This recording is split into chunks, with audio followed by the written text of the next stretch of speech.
Hello guys, update po tayo sa ating bangka. Ayun, update tayo sa ating bangka. Ayan ang bangka natin. Pakita ko sa inyo yung marka. Ayan, ganda ng marka guys.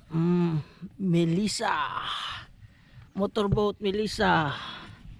Ayan, yung nilagay dyan sa ibabaw, yung mas at saka yung BCL.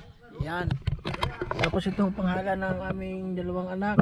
Yan, si Zoe Jerry at saka si Jeep Marcel. Ayun. Address nakalagay dito. Pandayan, Bukachika, San Pascual, Masbate. Yan, ganun din dito sa kabila guys. Ayan. Pareho yan dito sa kabila. Ayan, Oropia Basya Family. Ayan. Ano masasabi nyo? Maganda ba guys? Tapos ito yung kabila na pangalan. Pero hindi pa yan tapos kasi meron pa tayong kulang. Meron pa tayong logo na ilalagay dito. Ilalagay dito yung logo. Meron akong ginawa kasing logo.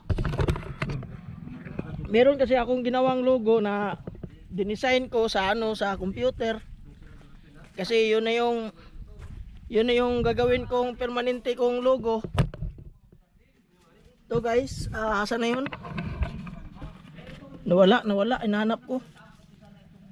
Basta makikita natin yan bukas. Bukas titirahin na ng ating artist ang logo natin. Yung logo natin sa aking YouTube channel. Yun po ang profile ng ating YouTube channel. Yung profile na yun yung ilalagay ko dito. Yun, kabilaan yan. Dito at saka dito sa kabila. Yan. Yun na lang ang kulang. Tapos yung ating lagayan natin ng isda dito yan. Yan. Ginawa na rin nila kuya. Sinimulan na nila. Bukas sasahigan na nila ng kawayan. Ito yung mga kawayan natin na ginagamit. Ayan ito. Yan, bali dalawa yan, kabilaan din yan. Ito yung kakabit natin dun. Lalagyan na, sasahigan nila ng kawayan yan bukas. Tapos itatali nila doon sa may tarikan guys. Dito nila itatali Dito nila itatali guys. Dito lagayan dito. Ayun. Ibig sabihin malapit na tayo matapos mula sa ating pagre-repair ng ating bangka. Yung makina, dalawang makina natin, double engine kasi to, di 12 lang, maliliit, 12 horsepower, dalawa, bali 24 lahat. Nandun sa bahay, pag i-change oil ko pa yun, ihanda ko pa yun.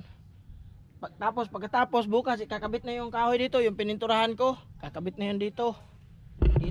Patungan kasi to papatong to sa kahoy. Ipapatong to. Yun, tatlo yan. Ito yung sinasabi ko sa inyo. 1, 2, 3. Tatlo yung, di ba? Tatlo yung pininturahan ko. Yun, papatong yun dito. Nakapatong para mas sa alon guys, matibay siya. Hindi ito basta-basta. Importante to. Ito yung tarik. Importante to sa bangka na mga ganito guys. Importante to. Ito yung naglalaro sa alon. At saka yung katig. Importante din yan. Yan yung lumalapat sa tubig. Ito naman yung nagko-control sa alon para maglaro. Parang spring siya ba? Ganon. Kaya nilalagyan natin ng kahoy para hindi siya basta-basta maputol. Meron siyang sangga. Yan. Baka bukas malagay na yan. Paglagay nila kuya yan, tatanggalin to yung mga tali dyan. Yung nakatali kasi to nakatali yan. Yan, nakatali yan.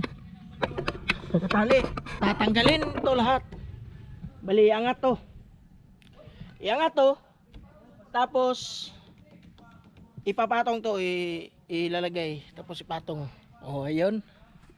So guys, maraming salamat sa pagsubaybay. Huwag natin kalimutan, shout out kay Don Cat Official sa nagdetering dito. Shout out. O nandun sila, si Duncat guys, napalaban sila sa atin. O sa mga gustong magpa-imprinta, meron akong shop. Pwede kayong mapagawa sa akin ng design. Akong bahala. Kung ano yung gusto niyo na mga design sa paglittering, ipiprint natin at pwede ninyong ipakita sa inyong artist para meron siyang gayahan. Katulad sa ginawa ko. Itong letra na to guys, dito sa San Pascual, wala pang ganito. Pero ako mismo gumawa ng sarili kong font, sarili kong design at ginagaya ng ating artist. 'Di ba mas maganda, iba? Tapos ito, yung artist na yung bahala nito. Siya na naglalagay niyan. Basta yung sinabi ko lang na sinulat ko lang yung address, sinulat ko. Ito sinulat ko, ito sinulat ko. Siya na bahala maglagay kung saan niya ididikit. So ano masasabi niyo? Ayos ba? Abangan pa natin bukas guys. Titingnan natin ang update hanggang sa paglaot natin. Salamat. Shout out everyone. Thank you.